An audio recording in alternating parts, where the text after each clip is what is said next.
If you are struggling with unwanted porn use, you may have been told the problem is desire or willpower. But what keeps people trapped is not only desire itself, it is the shame response that follows every slip up.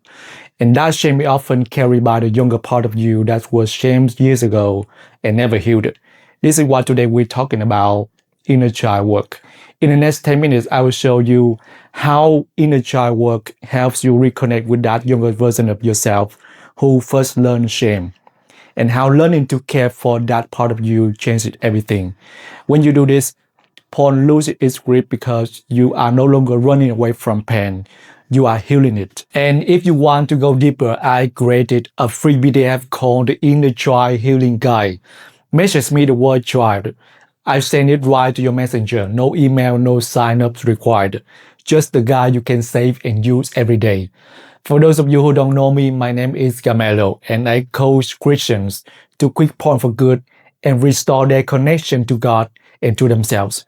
Inner child work is one of the most powerful tools I guide my clients through.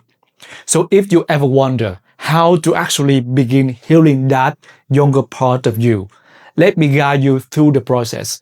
For many of us, the story begins in childhood or in early teenage years, when we were curious about our bodies or sexuality, and instead of receiving guidance and compassion, we were met with judgment, harsh words, or silence. That moment became a wound, and although we grew older, the younger part of us that was shame never disappeared. So every time you feel crushed by shame after looking at porn, or even just thinking about it, it is usually not the adult you who is being overwhelmed. It is that 11 or 14-year-old version of you who is still carrying the old fear, loneliness, and rejection. And this is why so many people get caught in the shame cycle, where the negative emotions drive them back to porn for relief, and then the shame afterwards makes the wound even deeper.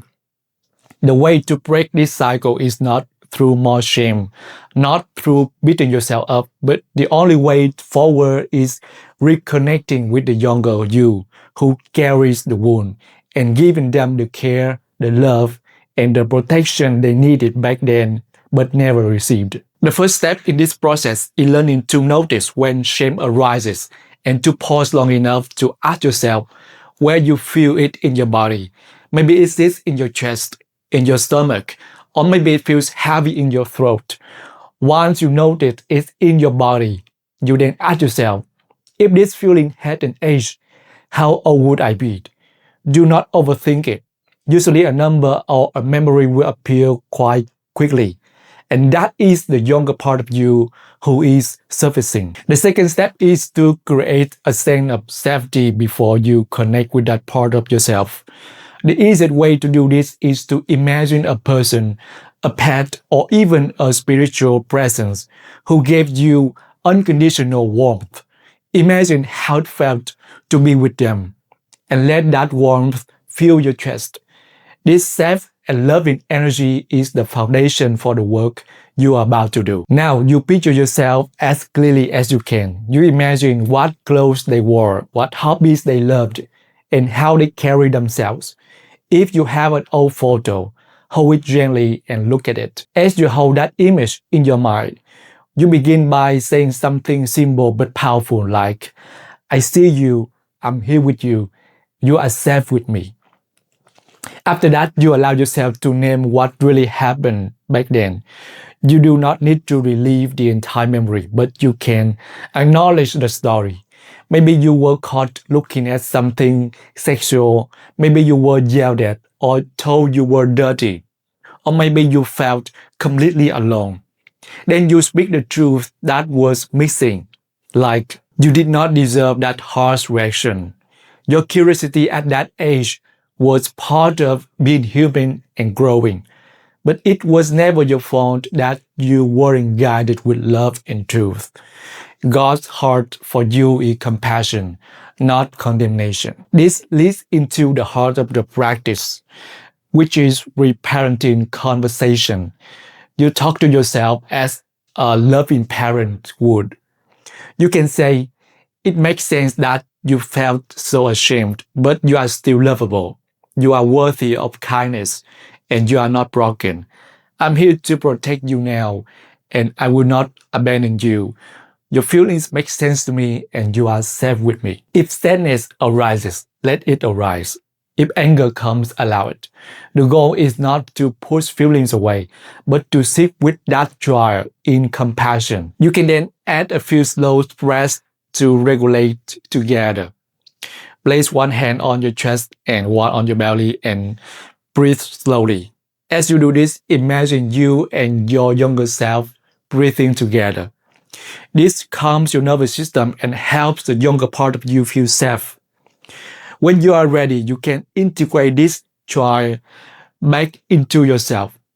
Some people imagine hugging their younger self and letting them step into their chest and grow up inside them. Others picture a safe room or a family table where the younger self will always have a place.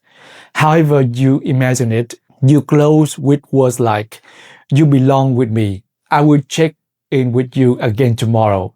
I have got you." The next step is to translate this work into your adult life by asking what need your younger self was really trying to meet. Was it comfort, connection, play, rest, or reassurance of worth? Once you identify the need, you commit to one small adult action that meets it directly.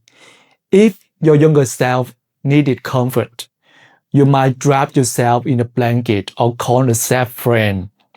If they needed play, you might spend a few minutes doing a hobby you love. If they needed reassurance, you might journal or repeat affirmation of worth. Whatever the need is, you meet it now as an adult. This practice does not stop with one session. Healing happens through repetition. Each day, even if only for 2 minutes, you can picture your younger self and say one kind sentence, such as, "You are safe, you are loved, and I am with you." Once a week, set aside a longer session when you go through the full process again. You can even plan a full activity that your younger self loved, such as swimming, drawing, or playing a game as a way of spending time together.